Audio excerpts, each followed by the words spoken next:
کیسا ہے نور چھایا مدنی مذاکرے میں، کیسا ہے نور چھایا مدنی مذاکرے میں، کیسا ہے نور چھایا مدنی مذاکرے میں، ہر دل ہے جگمگایا مدنی مذاکرے میں، ہر دل ہے جگمگایا مدنی مذاکرے میں۔ الحمدللہ رب العالمین والصلاة والسلام علی خاتم النبیین، اما بعد فاعوذ باللہ من الشیطان الرجیم، بسم اللہ الرحمن الرحیم، الصلاة والسلام علیک یا رسول اللہ وعلی آلک واصحابک یا حبیب اللہ، الصلاة والسلام علیک یا نبی اللہ وعلی آلک واصحابک یا نور اللہ۔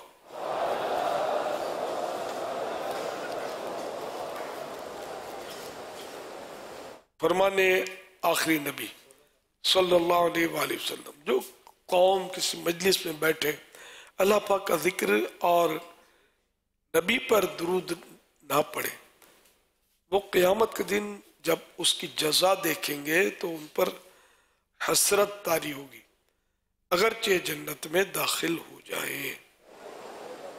صلو علی الحبیب صلی اللہ علی محمد۔ نویت سنت الاعتکاف،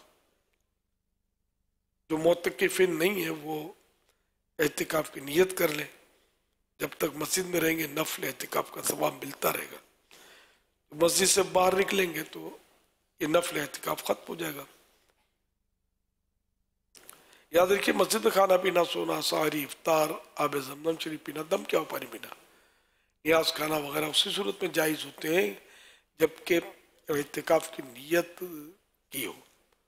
نیت نہیں کی تھی تو جو معتکف نہیں ہے وہ افطار نہیں کر سکیں گے۔ ہاں نیت کر لیجئے اور اب افطار کر لیجئے، تاہم مناسب طریقہ یہ ہے کہ اعتکاف کی نیت ثواب کے لیے کریں اور ذکر و درود کر لیں، چاہے تو 12 بار درود پاک پڑھ لیں، اب بے شک آپ افطار وغیرہ کر لیں۔ صلو علی الحبیب صلی اللہ علی محمد۔ 1444 ہجری کے رمضان المبارک کی آج 22ویں روزے کی عصر پڑھ کر معتکفین عالمی مدنی مرکز فیضان مدینہ میں جمع ہیں۔ مدنی مذاکرے کا سلسلہ ہے، آپ سوالات کیجئے، ہر سوال کا جواب بے ثواب دے سکوں، درست دے پاؤں یہ ضروری نہیں، بن پڑا تو عرض کرنے کی کوشش کی جائے گی، بھول کرتا پائیں فوراً میری اصلاح فرمائیں، مجھے آئے بائیں شائع کرتا اپنے کہے پر بلا وجہ قائم رہتا، اصرار کرتا نہیں، بلکہ اپنی بھول ہوگی تو اسے قبول کرتا پائیں گے۔ صلو علی الحبیب صلی اللہ علی محمد۔ میں نے یہ سوال کرنا تھا کہ جس پہ قرض ہو تو وہ یہ صدقہ فطر دے سکتا ہے؟ میرا سوال یہ، اگر کسی کے پاس پیسے نہیں ہو تو فطرانہ لازمی دینا ہے؟ جو صاحب نصاب ہے اس پر فطرہ واجب ہوتا ہے۔ اب اگر قرضہ دینے کے بعد وہ صاحب نصاب رہتا نہیں ہے، اور صاحب نصاب اس وقت ہونا ہے جب عید الفطر یعنی عید کے دن صبح صادق کے وقت وہ صاحب نصاب ہو، اس سے آگے پیچھے ہونے سے فطرہ واجب نہیں ہوتا، اسی وقت صاحب نصاب ہے تو اب فطرہ واجب ہے۔ اگر قرض مائنس کر دیتا ہے تو اب صاحب نصاب نہیں رہ رہا تو پھر بھی فطرہ اس پر واجب نہیں ہوگا، پھر اب اس کے نابالغ بچوں کی طرف سے بھی اس پر واجب نہیں ہوگا، ورنہ یہ کہ جس پر فطرہ واجب ہوتا ہے اس کے نابالغ بچوں کی طرف سے بھی اس پر واجب ہوتا ہے۔ البتہ یہ اختیار ہوتا ہے کہ اگر بچہ بھی صاحب نصاب ہے تو بچے کے مال میں سے فطرہ ادا کر سکتا ہے، یا پھر اپنے پیسوں سے ادا کر دے. صلو علی الحبیب صلی اللہ علیہ محمد. پیارے امیر علیہ سنت کی بارگاہ میں یہ سوال عرض ہے کہ توبوا الی اللہ جو کیا کہتے ہیں، اس کا مطلب کیا ہے، اور استغفر اللہ کا معنی کیا بنتا ہے؟ برائے مہربانی رہنمائی فرما دیجیے. توبو الی اللہ یعنی اللہ پاک کی بارگاہ میں توبہ کرو. جمع میں کہا جا رہا ہے اللہ پاک کی بارگاہ میں توبہ کرو. اور استغفر اللہ کے ایک معنی یہ بھی ہے کہ میں اللہ سے اپنے گناہ کی توبہ کرتا ہوں. واللہ تعالی اعلم ورسولہ اعلم عز وجل وصلی اللہ تعالی علیہ وآلہ وسلم. صلو علی الحبیب صلی اللہ علی محمد. پیارے امیر اہل سنت، میرا آپ کی بارگاہ میں یہ سوال ہے کہ میں نے بعض لوگوں سے سنا ہے کہ جانماز پر کپڑے نہیں پریس کرنے چاہیے کیونکہ اس پر 24 گھنٹے فرشتے رہتے ہیں. آپ اس کے بارے میں کچھ مدنی پور ارشاد فرمائیے، اور کپڑے پریس کرنے چاہیے جانماز پہ یا نہیں؟ جو مصلی ہوتا ہے جائے نماز جو ہوتی ہے اچھا. اس پر کپڑے پریس نہیں کرنے چاہیے کہ فرشتے رہتے ہیں 24 گھنٹے. اچھا، فرشتے تو ہمارے کندھوں پر بھی تو ہوتے ہیں نا، بولتے کہ کندھے پر ہاتھ مت رکھو نا فرشتے کو تکلیف ہوگی. بچوں میں اس طرح کی باتیں ہوتی ہیں، تو ایسا کچھ نہیں ہے. فرشتے ہمارے مصلوں کے ضرورت مند نہیں ہیں. پریس کرنے میں کوئی حرج نہیں ہے، کپڑے سے پریس کرے. البتہ یہ کہ مصلی اگر نماز کے لیے مخصوص ہے تو اس کا اپنا احترام ہے، ادب ہے. تو اگر کسی اور چیز پر کپڑے پریس کریں تو بھی ٹھیک ہے، اس پر کریں تو بھی گناہ کوئی نہیں. اگر اس پر وہ گنبد خضرا یا کعبہ شریف کی وہ تو بھی پریس کیا، پھر اس پر تو نماز پڑھنے کا بھی غور کرے کہ آدمی کعبہ شریف کی تصویر، سبز گنبد شریف کی تصویر تو عاشقان رسول احترام کے ساتھ فریم بنا کر اس کو سجاتے ہیں. اب اسی کو زمین پر پھینک رہے ہیں، گھٹنے رکھ رہے ہیں، کبھی پاؤں رکھ کر بھی آ جاتے ہوں گے. تو ایسے مصلی استعمال نہ کیے جائیں جس پر سبز گنبد شریف یا کعبہ شریف کی تصویر ہو. ناجائز نہیں کہتا میں، لیکن ہم عشق کے بندے ہیں، کیوں بات بڑھائی ہے. میں ادب کی بات کر رہا ہوں، ادب اچھا، با ادب با نصیب. صلو علی الحبیب صلی اللہ علی محمد. امیر علیہ سنت کی بارگاہ میں عرض ہے حضور، یہ ارشاد فرمائیے گا کہ زکوٰۃ کی رقم جو ہے ہم کسی مزار شریف کی تعمیرات میں دے سکتے ہیں، یا زکوٰۃ کی رقم سے مزار شریف کی تعمیرات کروا سکتے ہیں؟ نہیں، زکوٰۃ میں شرط ہوتا ہے کہ کسی حقدار کو مالک بنا دیا جائے. اب جس کو مالک بنا دیا اب وہ اس کا مالک ہے، مختار ہے. اور بھلے مزار شریف اس سے بنائے، مسجد بنائے، اپنا پیٹ بھرے، کب تن ڈھکے، اس کو کلی اختیار ہوتے ہیں. یعنی زکوٰۃ کا جس کو مالک بنا دیا ہر طرح سے با اختیار ہوتا ہے. واللہ تعالی اعلم ورسولہ اعلم عز وجل وصلی اللہ تعالی علیہ وآلہ وسلم. صلو علی الحبیب صلی اللہ علی محمد. درخواست یہ ہے کہ زکوٰۃ جو ہے نا یہ اصل ہے غریبوں کے لیے، مسکینوں کے لیے، غریبوں کے لیے، تاکہ یہ ان کی خوراک ہو، ان کا رہن سہن پہننے کا انتظام ہو.